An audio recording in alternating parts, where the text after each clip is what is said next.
से हमारे नुमाइंदा तारिक महमूद शाद की रिपोर्ट से लियाकतपुर में कबड्डी का बहुत बड़ा टैलेंट मौजूद है। चौक नंबर 45 में कबड्डी का एक टूर्नामेंट हुआ जिसे अख्तर आकाश और इनकी टीम ने बहुत अच्छा इंतजाम किया। बहुत ज्यादा तमाशाई मैच देखने पहुंचे। 4 टीमों के माबैन मैच हुए। Final match Waraich kabaddi club और चीमा कबड्डी क्लब के दरमियान खेला गया, जिसके मेहमान खुसूसी आमिर अमीन मुगल थे। मैच में खिलाड़ियों ने खूब जोर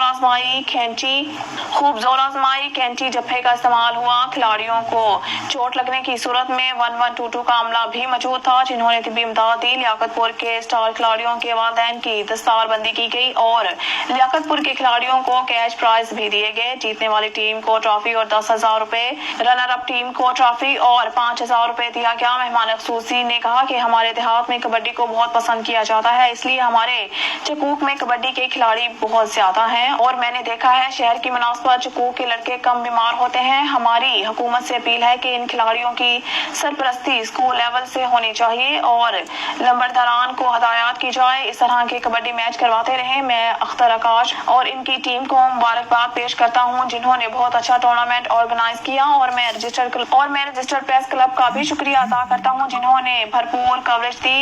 आखिर में ऑन न्यूज के नुमाइंदे तारिक शाद की भी दस्तारबंदी की गई।